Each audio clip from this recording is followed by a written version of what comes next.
Boa noite a todos. Que Jesus possa estar nos amparando, nos inspirando, né? Para que a gente tenha uma noite agradável e proveitosa. O tema de hoje, né? Descobrindo. Aqui, os assuntos vão ser sempre repetidos, com enfoques diferentes, mas sempre assuntos repetidos.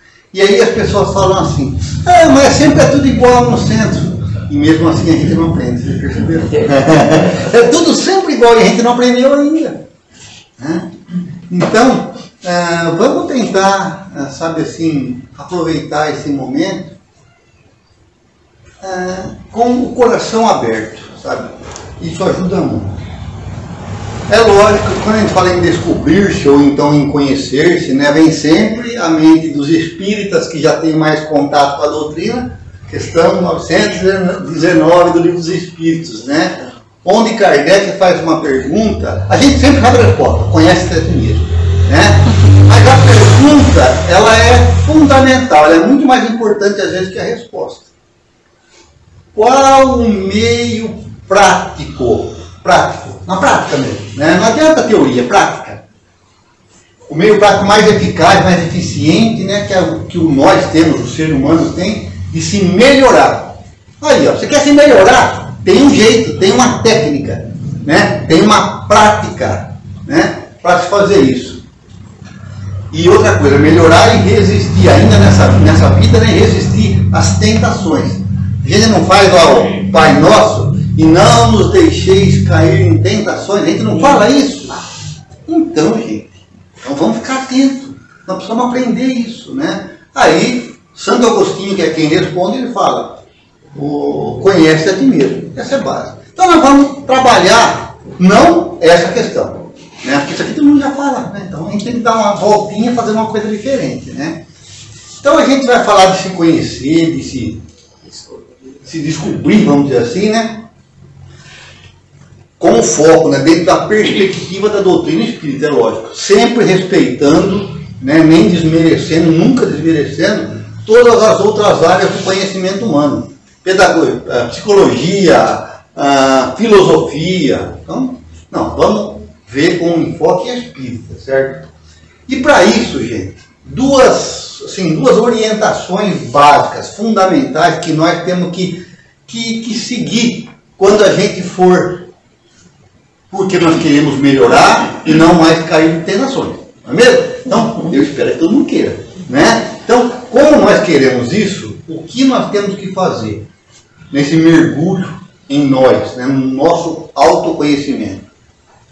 Duas coisas básicas. A primeira, não iniciar esse processo somente pensando em buscar imperfeições. Ao contrário, né?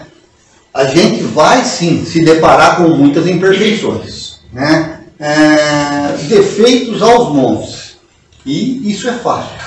Mas a gente não pode perder a perspectiva de que nós fomos criados por Deus para a felicidade. Então, é um olhar positivo, otimista, e não um olhar pessimista, de olhar e só ver defeito e não fazer nada com isso. Não, um olhar otimista. Independente do que a gente encontrar, de quais forem as nossas imperfeições, né, nunca, jamais nos esquecermos, né, de que tudo nessa vida pode ser modificado. Tudo pode ser modificado. A gente fala isso por quê? Porque muitos estudiosos, filósofos, ateus, por exemplo, que mergulharam na busca do conhecimento do íntimo do ser humano, se depararam com tantas imperfeições, com tantas dificuldades, que perderam a crença na humanidade. E muitos se suicidaram por isso. Muitos. Grandes filósofos se suicidaram, porque eles constataram que a humanidade não tem jeito. Mas nós, cristãos, e principalmente nós, espíritas, temos algo a mais. Nós sabemos que somos espíritos imortais. E temos como mestre, como modelo, como guia, a nosso Senhor Jesus Cristo. E se quer uma prova de que o ser humano pode dar certo, é Jesus. Jesus é um ser humano. Ele não é Deus. Ele é um ser humano como nós. E ele deu certo, né? Eu acho que deu, né? Porque ele faz umas coisinhas, né? E Jesus foi ele mesmo que falou, ó, vós podeis fazer o que eu faço. Ele falou, nós podemos fazer o que ele faz. Então, nós precisamos acreditar em Jesus, né? E ele acrescenta e muito mais. Então, nós podemos fazer o que ele faz e muito mais. Quando? Amanhã? Não.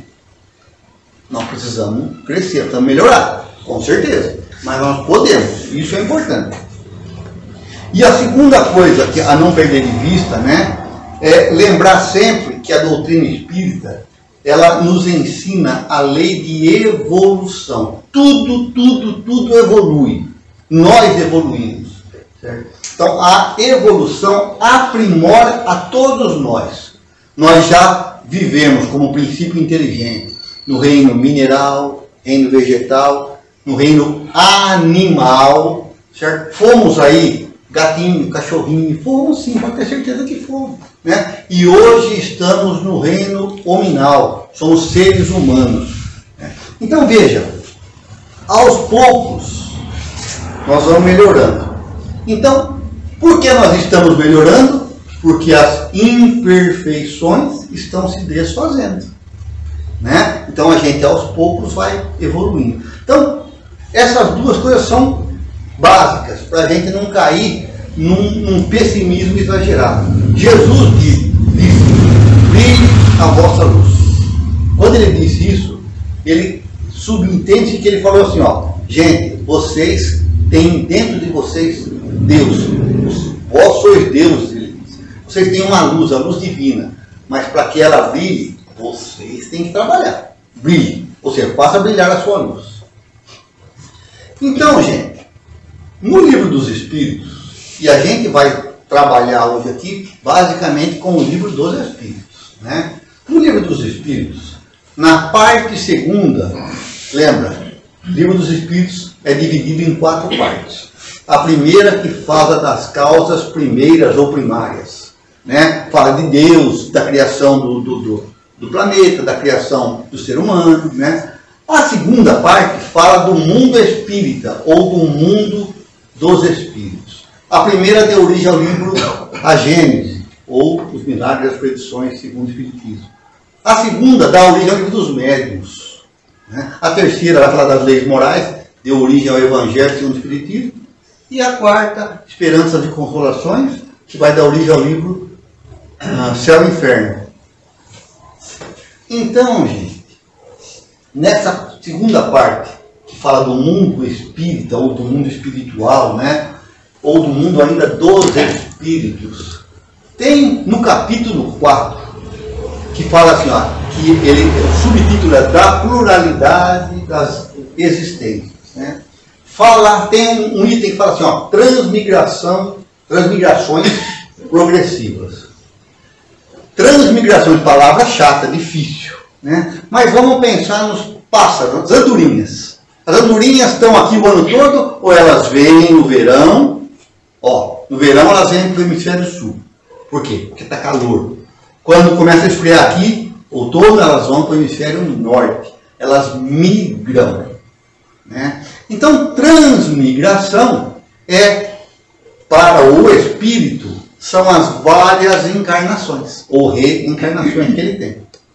E progressivas, transmigrações progressivas. Ou seja, são reencarnações onde nós vamos melhorando, progredindo. É importante ter essa visão, né?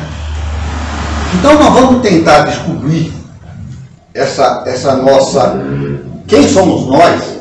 Com um viés de esperança. E por que eu digo de esperança? Você fala assim, ó, os espíritas falam, nós estamos saindo do mundo de expiação e de provas para um mundo de regeneração, um mundo melhor. Ah, eu não acredito que o pessoal fala. Ó, é só guerra, daqui a pouco explode uma bomba atômica aí. A humanidade não tem mais jeito. Não, nós sabemos que tem jeito.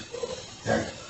Os que não querem se melhorar, tudo bem, esses vão sofrer mais e vão ser gredados para um outro mundo, mas a Terra vai melhorar.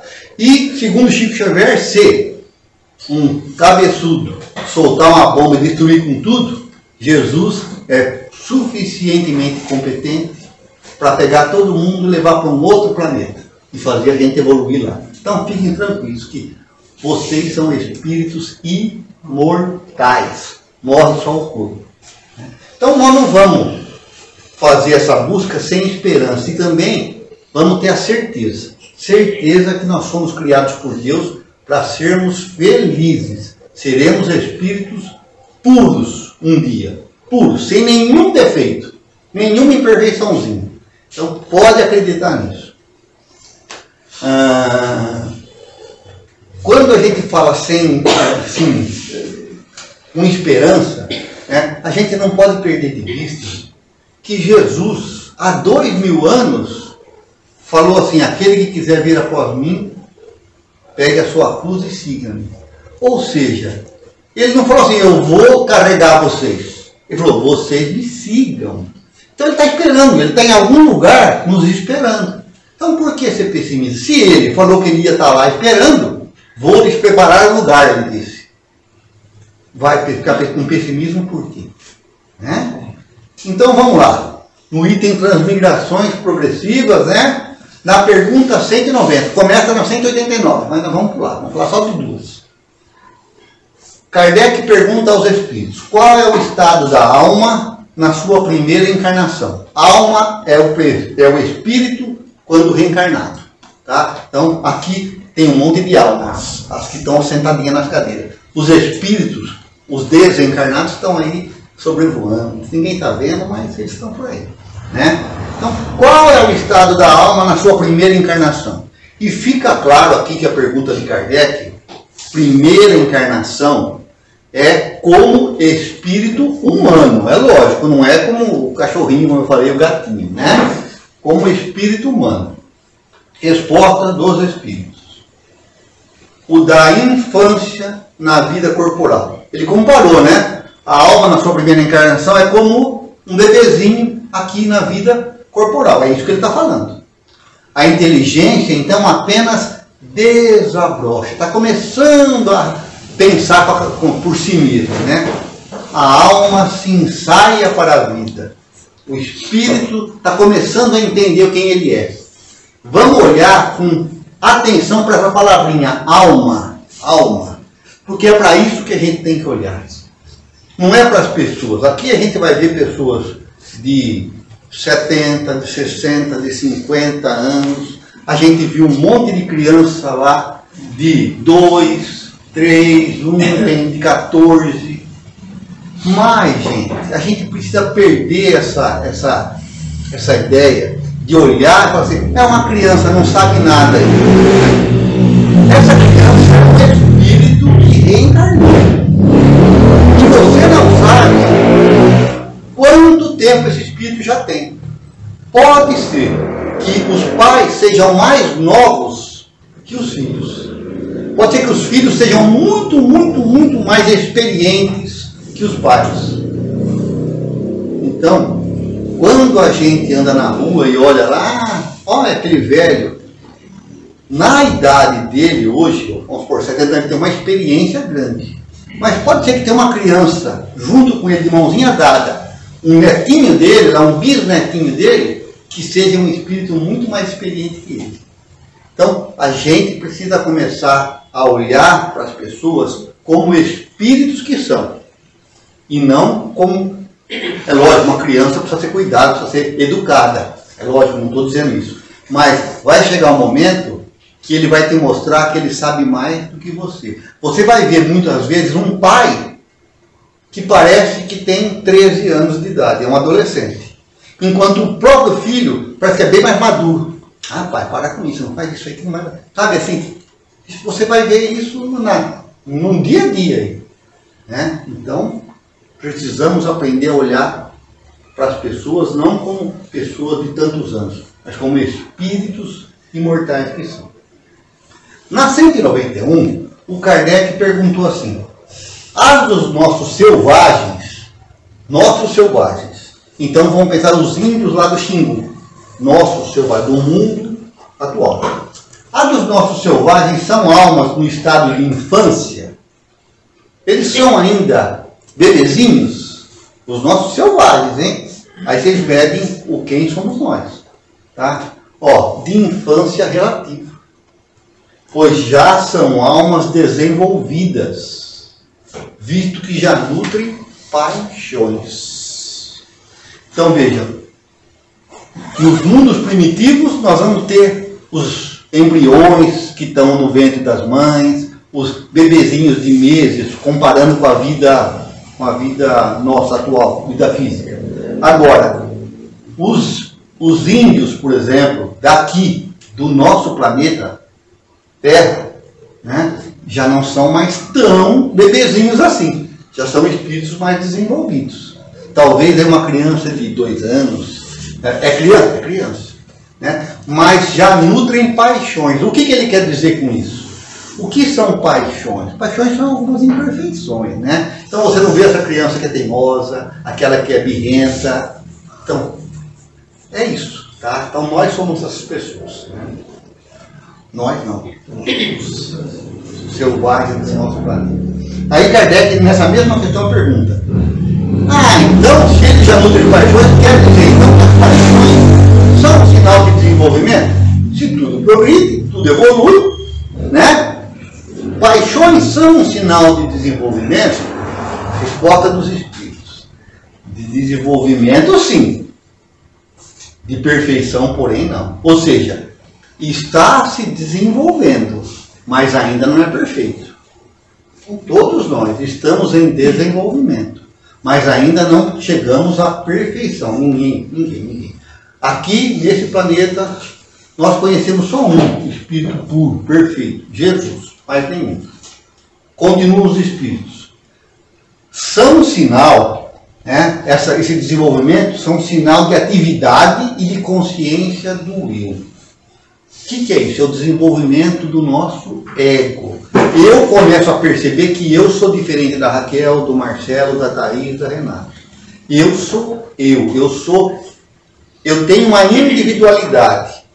E existe um problema nisso. Quando eu começo a perceber que eu sou diferente de vocês, e cada um de vocês percebe que é diferente dos outros, a gente começa a querer se proteger. Bom, eu preciso, tem bala aqui ainda. Tem gente que pegou 5 de uma vez, chupou tudo de uma vez, não deu, nem sobrou nada. Cara.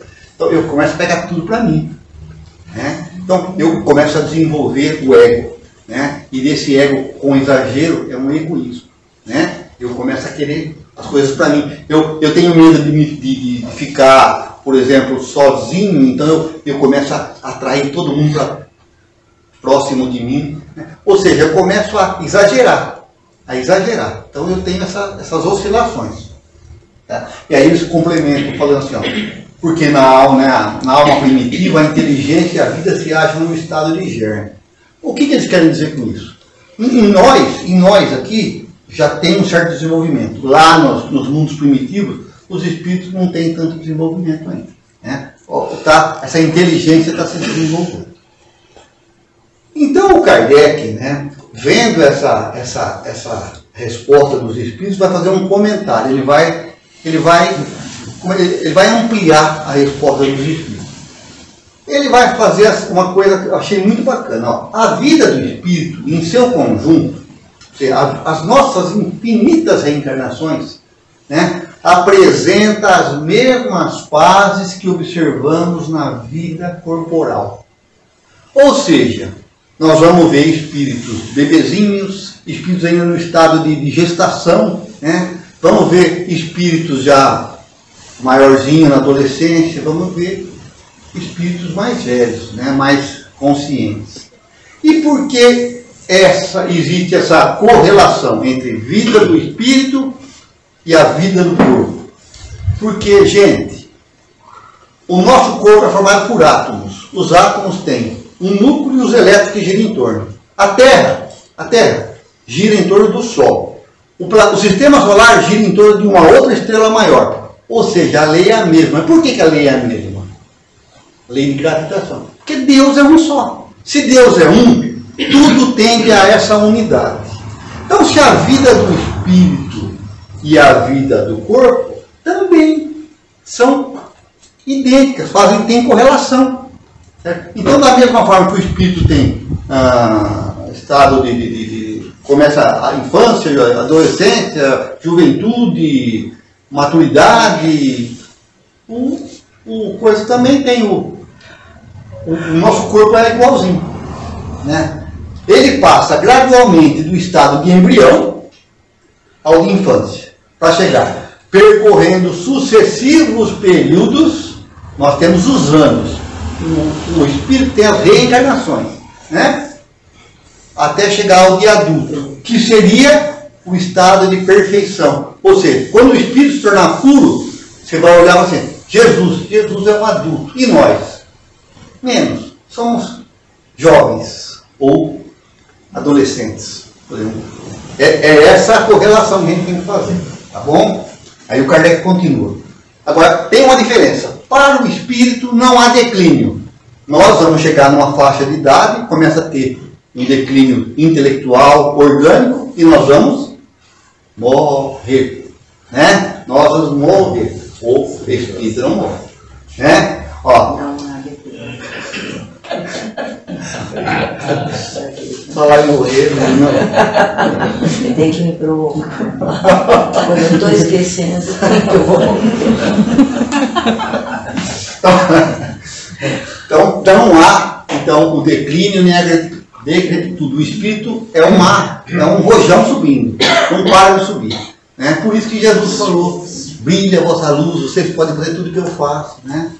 Então, ó, a vida do espírito que teve começo não vai ter fim, né? Que imenso tempo lhe é necessário, do nosso ponto de vista, de nós aqui encarnados, né? Para passar da infância até se desenvolver completamente, até se tornar um espírito puro. É demorado, mas vai acontecer. Bom, feito essas duas perguntas, usadas essas duas perguntas, né? O livro dos Espíritos, aí na terceira parte que fala das leis morais, na terceira parte, leis morais, no último capítulo, capítulo 12, que fala da perfeição moral, tem um item lá, paixões. Nós falamos que o Kardec falou, os Espíritos falaram, desculpa, que o Espírito já não é mais jovem porque já tem paixões. E que o que são, né? A gente tem que pensar nisso, paixões, né? Existe em nós uma ideia, acho que até um conceito bastante errado, né? De que as paixões são algo negativo que precisam ser exterminadas. O que são paixões? O ódio é uma paixão, o egoísmo, o orgulho, a mágoa, são paixões, né? E isso precisa ser exterminado. E a gente é bom de fazer destruição, né? Olha lá, floresta amazônica, a gente tem know-how para fazer destruição. E a gente acha que é isso, né? Que essas paixões têm que ser eliminadas, desconstruídas, assassinadas, né? E aí vai parecer que esse processo de autoconhecimento é como se fosse uma guerra. Eu contra as minhas imperfeições, né? Vai ser uma luta. Mas será que é assim mesmo? Será que é assim? Na introdução, Kardec definiu algumas paixões. Só para vocês terem, não estou usando palavras minhas, são todas da codificação. Ódio, inveja, ciúme, orgulho, egoísmo, ambição, sensualidade, não é sexualidade, tá? É sensualidade. Apego a sensações. Tá? Pode ser comida, pode ser tudo. Pode ser também, é lógico, o sexo, mas não é só sexo. Tá bom? Vamos lá. Na questão 907. Quando vai ser falado das paixões. O subtítulo é paixões. Kardec vai fazer essa pergunta. Ó, será substancialmente, ou seja, será essencialmente mal o princípio que dá origem às paixões, embora esteja na natureza? Por que está na natureza o princípio das paixões? Porque eu vejo uma coisa que eu quero, eu tenho vontade, eu tenho aquele desejo, vontade, eu vou querer ir atrás. Bom, se a resposta for sim, nós vamos ter que matar o ódio, o egoísmo que está em nós, o orgulho, vamos ter que matar. Randap, acho que vocês quiserem, um veneno, mas vai ter que matar.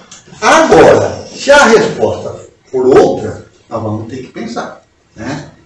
E os espíritos responderam, não. Então não é uma coisa essencialmente ruim as paixões. Não é ruim. Mas não é ruim ter ódio, ter orgulho, ter egoísmo? Será que esses espíritos ficaram loucos? Né?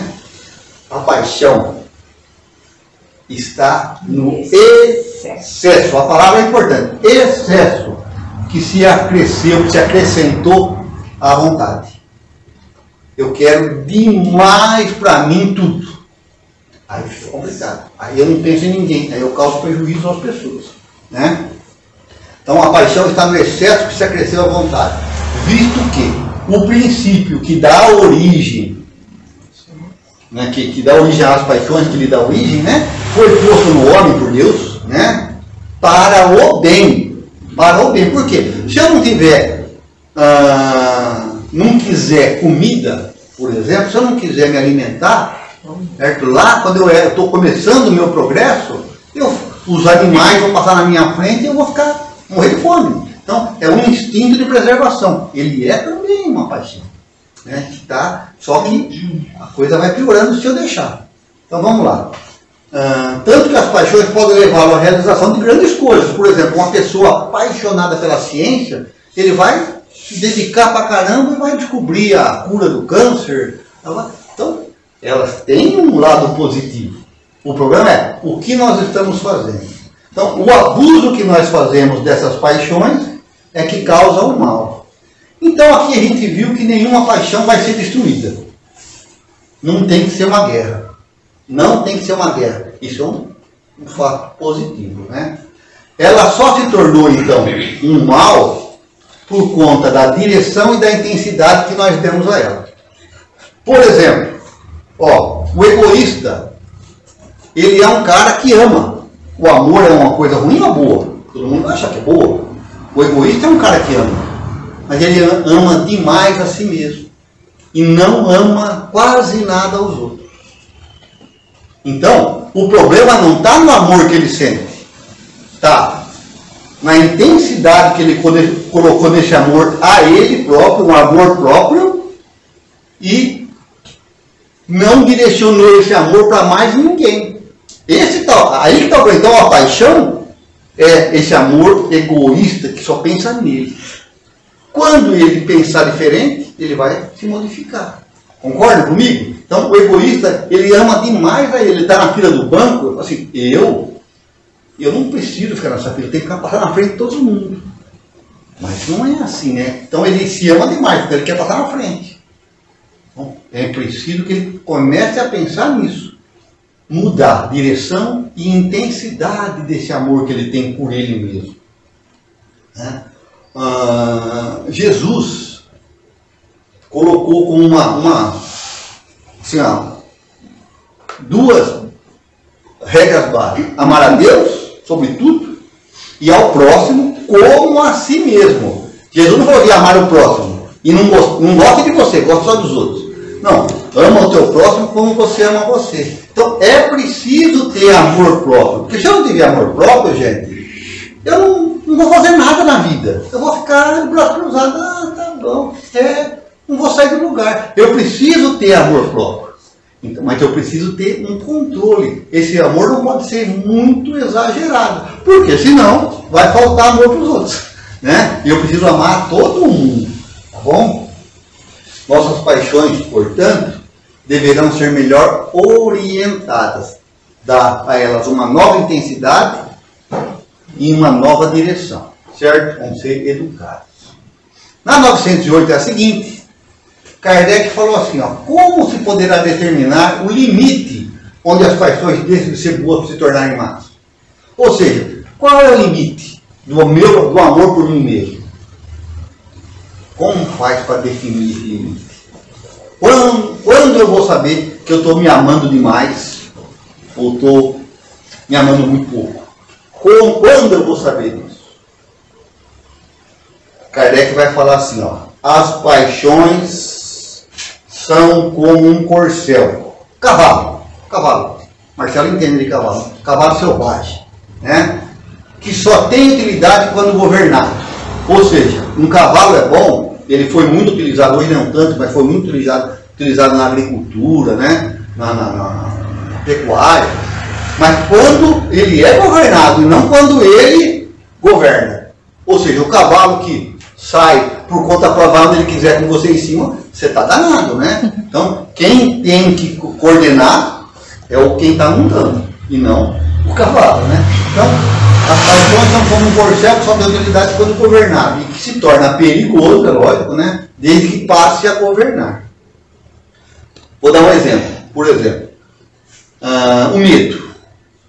Um pouco de medo é bom. Você tem lá uma pilha de tijolo, de telha velha. Dourado está cheio de escorpião, tá?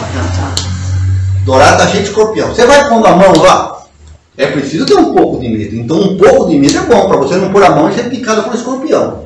Agora, muito medo, a turma falou, tira esse tijolo daí. Ai, se tiver escorpião, você não sai do lugar. Então, bom, vou pôr uma luva, vou derrubar, ver se sai alguma coisa. Então, um pouco de medo é útil. Muito medo paralisa a gente. Não pode, né? Apetite, por exemplo. Tem gente que gosta muito de bala. Uma bala, vai bem. Duas, vai bem. 15 balas de uma vez, não vai ter. Certo? Deixa para os outros também. Certo? Intensidade. Apetite. Vamos pensar no apetite.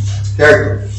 Uma pessoa que não tem apetite, está doente, não está? Ela tem que ir dar um negócio para abrir o apetite. Porque se ela não tiver apetite, ela não come. Se ela não comer, ela adoece e vai para a caixa breve. Não é isso? Então, o que precisa ter apetite. Agora, um apetite descontrolado de quem, por exemplo, come 15 balas, chupa 15 balas, isso aí vai engordar. Vai engordar. Fazer o quê? Quem avisa o amigo é.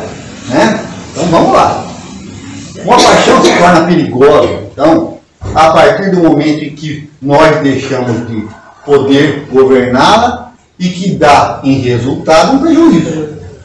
Ou para nós mesmos, né? Ela vai engordar por causa das balas, né? Ou para os outros. Ficamos sem bala. Ela puxa tudo. Né? Então, isso é uma paixão ruim. Vai comer. Certo? Tá certo? Então, deu para entender? Deu para entender. Exemplo vivo aqui, hein? Precisamos, portanto, aprender a controlar e a governar as nossas paixões, certo? Então, elas são úteis, mas precisam ser governadas. E como a gente pode fazer isso? Emmanuel tem uma mensagem muito bacana, está no livro Fonte Viva, capítulo 30. O livro Fonte Viva é uma coleçãozinha de 5 livros, tá? É o quarto, se eu não me engano, é uma coleção de 5 livros. Tem uma mensagem que chama Educa, né? Nessa mensagem, ela é muito bonita, mas eu vou pegar só dois trechinhos dela. Emmanuel fala assim, ó, também o Espírito traz consigo o gene da divindade. Quer ver, ó, você está andando na rua e você vê a mãe, o pai e uma criança. Assim, você fala assim, nossa, é a cara do pai, ou é a cara da mãe, ou é a cara de um, o corpo de outro. Por quê? Porque nós trazemos a nossa carga genética que veio da mãe e do pai. Então, nós sempre somos um pouco parecidos com os nossos pais. Nós não falamos agora de pouco que o que vale para o corpo vale para o espírito? Quem que é o nosso pai? Não é Deus? Então, nós trazemos o gene da divindade. Nós. Não é assim? Veja que tudo tem coerência. Né? Então, ó, nós trazemos, o Espírito traz consigo o gene da divindade. Deus está em nós, assim como nós estamos em Deus. Jesus disse, sois deuses, brilha a vossa luz. Né? Então, veja, então, ó, nós podemos fazer tudo que Jesus faz e muito mais, ele disse. Né? Então, Emmanuel fala isso, e ele termina falando assim, ó, educa, então, educa e você transformará, né? A irracionalidade das primeiras, lá, quase começando a ser humano ainda, do gatinho, do bichinho lá, do cachorrinho, né? Para a inteligência. Então vai transformar a irracionalidade em inteligência. Somos seres agora inteligentes, racionais. A inteligência em humanidade, ou seja, começa a desenvolver moralidade, né? E humanidade em angelitude, ou seja, de homens seremos anjos. Os anjos são os espíritos superiores, os espíritos puros, né? É só uma linguagem um pouco diferente, mas é a mesma coisa. Então, é isso. Quando a gente se educar, a gente vai se transformar em anjo, em espírito puro. E o que é se educar? Kardec fala assim, ó, a educação, se bem compreendida, é a chave do progresso moral. Então, se você entender o que é educação, você vai progredir moralmente. E aí, em outro trecho, ele fala assim, educação é o conjunto de hábitos adquiridos. Livro dos Espíritos. Então, se eu quero ser uma pessoa melhor, eu tenho que me habituar a fazer coisas melhores. Então, aquilo que eu faço, eu sei que não está certo, preciso parar de fazer. Aquilo que eu faço e percebo que foi bom, tenho que repetir, repetir e repetir. Aí eu vou me habituar. Então, tem gente que tem dificuldade de dar um abraço. Tem gente que abraça com facilidade. Tem gente que tem dificuldade de olhar, de dar bom dia. Depois que se habitua a dar bom dia, sai dando bom dia até para cavalo, né? Mas por quê? Porque se habituou. Então, a gente precisa se habituar a fazer as coisas certas, né? Isso é se educar, tá bom? Então, a gente viu aqui que se conhecer pressupõe que a gente faça uma avaliação coerente da gente, nós vemos, e essa avaliação vai nos tornar capaz, né, de entender onde nós estamos, o que nós já conquistamos, né, quem nós já somos e o que falta conquistar. Você quer um parâmetro? Se compara com quem? Eu com o Marcelo? Eu com a Raquel? Eu com a Renata? Não. Compara com Jesus. Com Jesus. Aí você vai ver assim, onde você está? Bem abaixo. O que você já conquistou? Ah, bastante coisa. Já não taco pedra na janela dos outros. Eu melhorei. Tem um progresso. O que ainda me falta? Se comparou com Jesus, dá para perceber o que falta, né? Está longe. Mas dá para conseguir. Nós vamos ser perfeitos. Então, isso nós vamos fazer. Isso é se conhecer, certo?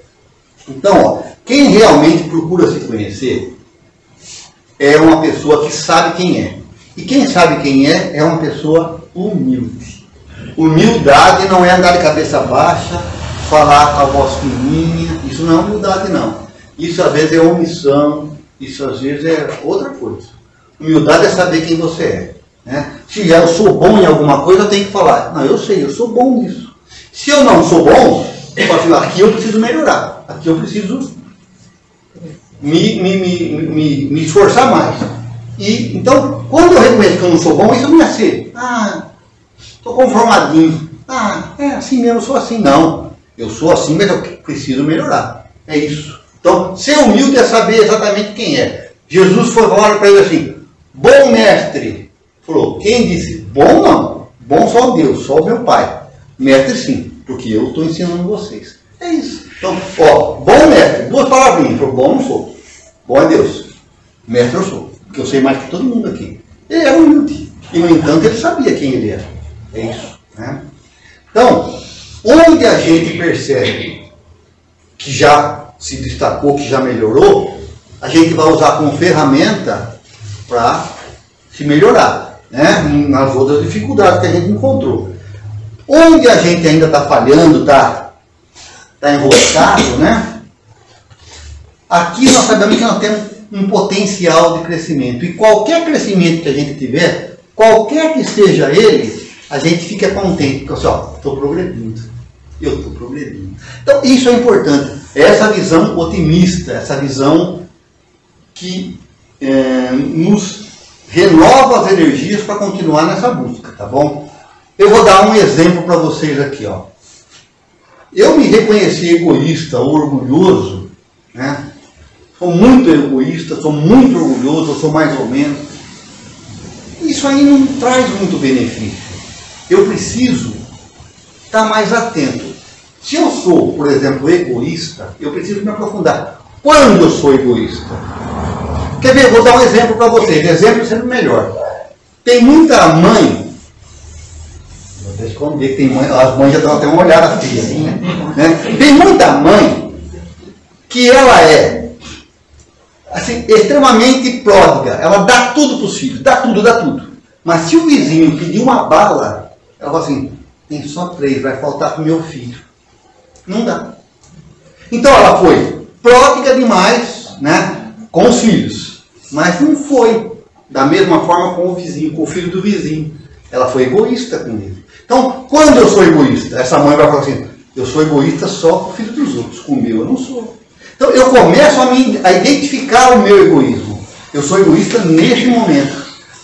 Tem gente que é egoísta, por exemplo, com comida, mas não é egoísta com dinheiro, por exemplo. Então, eu preciso me identificar, me conhecer melhor, aprofundar a visão que eu tenho de mim mesmo, certo? Então, esse é um conhecimento aprofundado e detalhado, né? Então, aí a gente vai saber onde eu preciso melhorar, o que está faltando e onde eu já dei passos, certo? Esse ser bastante específico é esse exemplo que eu dei para vocês, né? Onde eu sou egoísta, onde eu sou orgulhoso. Se falam, por exemplo, que eu sou bom de matemática. Um exemplo, eu sou bom de matemática e ruim de línguas. Quando eu falo em matemática, eu fico todo cheio, eu dou respostas. Quando eu falo em línguas, né, lá em francês, inglês, não sei o que lá, eu faço de conta que eu não estou ouvindo, porque eu sou ruim. Então, eu sou orgulhoso, né? Mas quando eu sei, eu me viro um pavão. Quando eu não sei, eu me encojo. É isso. Então, vamos analisar onde nós somos orgulhosos, onde nós não somos, onde nós somos egoístas. É isso que eu quis dizer, né? E uma das formas, gente, feito esse, eu vou fechar falando que a melhor maneira de nós fazermos essa avaliação, é lógico, é refletindo, é pensando, é analisando, isso é importante. Mas também existe um momento muito especial, que é quando a gente entra em conexão com Deus. Porque nesse momento, a gente fala assim, eu sou egoísta, o exemplo das mães, né? Sou egoísta com o vizinho, filho do vizinho, mas não sou com o meu filho, né? Mas quando eu entro em conexão com Deus, ele fala assim, com o seu filho também, bem. Você fez isso, mas não fez aquilo. Então, Deus fala com a gente. Ele, de alguma forma, quando a gente está em prece, em estado de prece, né, Deus consegue falar com a gente. Foi isso que Jesus quis dizer, quando ele falou que o reino de Deus não vem com aparências exteriores. Por quê? Porque o reino de Deus está aqui dentro, está em nós. O reino de Deus está em nós, não está fora. O reino de Deus não é um lugar. Quer dizer, é um lugar, é aqui dentro, né? Cada um possui Deus dentro de si. Então, quando Jesus falou isso, ele falou, gente, em vez de vocês ficarem procurando a felicidade fora, procura dentro. Certo? Se volte para dentro de si mesmo. Procure se conhecer, procure se analisar, procure se fortalecer onde você não tem forças, procure ajudar os outros onde você já é forte, né? Quando a gente fizer isso, a gente vai se aproximar desse ponto onde a gente se torna um espírito muito melhor do que nós somos hoje. Eu pus aqui, um local sagrado onde poderemos nos encontrar com Deus, o nosso íntimo, né? Se vocês querem ver uma coisa, só não vale que... Eu vou fazer uma pergunta aqui, quem responder que vem de sábado estudar aqui, eu vou dar uma patada na cabeça, assim, esse negócio aqui, né? Nós todos conhecemos, né, essa parte aqui, vocês conhecem? Ó, Jesus que ensinou isso aqui, ó. Pai nosso que está aí no céu, santificado é o vosso nome. Todo mundo conhece essa oração, não conhece? Jesus foi quem ensinou essa oração. Então é importante, é uma oração profunda. Vale a pena analisar cada frase. Mas a gente, ó, está em Mateus, capítulo 6, versículos de 9 a 13. Mas quem sabe o que está escrito antes?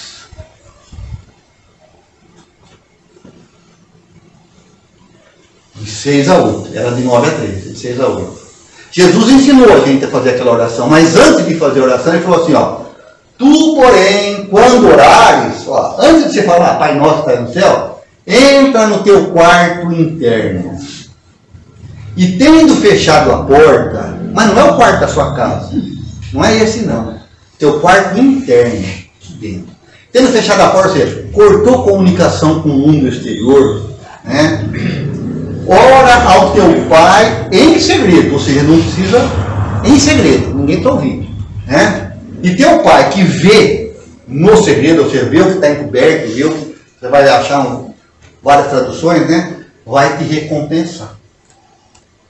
Orando, porém, não useis de vãs repetições. Não fica falando assim, Senhor, eu preciso de 15 mil para isso, 10 mil para aquele. Está faltando cobrir a conta ali. Para com isso. Né? Ele sabe que você precisa. Né? Então, viu, Jô? Escutou? Não adianta ficar querendo cobrir conta. Orando, porém, não useis de vãs repetições. Não fica falando isso. Como os gentios, aqueles que não eram judeus, né? Pois penso que com palavreado excessivo serão atendidos. Ou seja, não adianta ficar repetindo o que você precisa. Deus sabe já. Tá bom? Assim não vos assemelheis aos gentios, a eles, né? Pois vosso Pai sabe o que tem necessidade antes mesmo de você pedir. Então, gente, vocês começaram a entender que oração não é ficar pedindo. É talvez ouvir o que Deus tem para te falar. No Evangelho, segundo o Espiritismo, no Livro dos Espíritos, sempre fala a mesma coisa. Deus vai agir ou através de alguém. Eu cruzo com alguém que me fala, é isso, puxa vida, estou orando há tanto tempo pedindo ajuda e descobri o que era. Né? Ou é assim, ou os Espíritos vão nos intuir de alguma forma, nos inspirar, ou mesmo Deus, né, vai nos ajudar. E pensando nisso, foi que em 1932 o Chico Xavier lançou o primeiro livro dele, chama Parnaso de Além Túmulo. 1932, 91 anos já, hein? É o primeiro livro de Chico Xavier. Tá? O espírito é Alta de Souza. E olha o nome da mensagem, da poesia que ela enviou. Mensagem fraterna. É uma mensagem de irmão. É uma mensagem de irmão. Então ela vai falar o que Jesus falou de uma maneira mais poética, mais bonita. Ela vai falar assim, ó. Meu irmão, tuas preces mais singelas são ouvidas no espaço ilimitado. Mas sei que às vezes choras, consternado, ao silêncio da força que interpelas. Olha, é o que ela está querendo traduzindo. Meu irmão, eu sei que você está orando, que você está pedindo, certo? E as suas preces estão sendo ouvidas. Acredite, elas são ouvidas no espaço ilimitado. Vai até o fim do mundo. Né? Mas eu sei que você chora. Sabe por quê? Porque você não escuta a resposta. Você chora porque não tem resposta. Né? Porque existe um silêncio. Aí ela continua assim. Volta, né? Volve ao teu templo interno, abandonado, a mais alta de todas as capelas, e as respostas mais lúcidas e belas hão de trazer, alegre e deslumbrado. Então, ó, se volta para dentro de você. Esse é o verdadeiro templo. A gente se acostumou a ir à igreja, ao templo evangélico, ao centro espírita, achando que aqui é o melhor lugar para se orar. O melhor altar. Não é. O melhor altar é aqui dentro. Então, se volta para dentro de você, que você abandonou. Você foi atrás de Deus nas igrejas. Não está lá Deus. Deus está aqui dentro. Né? E você vai ter respostas. Né? Ó, as respostas serão lúcidas, claras e belas. Né? E vão te deslumbrar. Deixar alegre. Ouve o teu coração. Ouve o teu coração em cada prece. Deus responde em ti mesmo e te esclarece com a força da eterna consolação. Então, ouve o teu coração. Aquieta-se. Aquieta-se e deixa que a inspiração venha. Deixa que a voz de Deus, através dos Espíritos, através de um amigo que vai cruzar com a gente amanhã, chegue com as respostas. Né? compreenderás a dor que te domina. Sob a linguagem pura e peregrina da voz de Deus, em luz de redenção.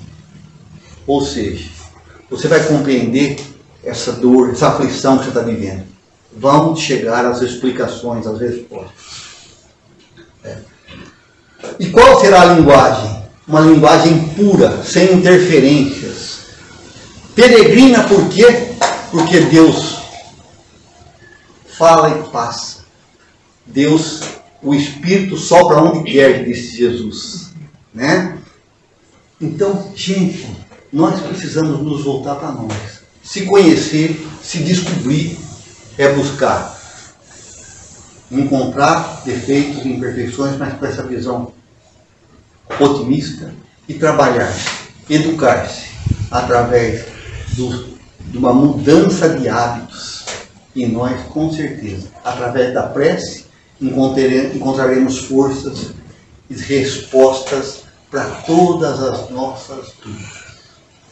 Era isso que eu queria falar para vocês.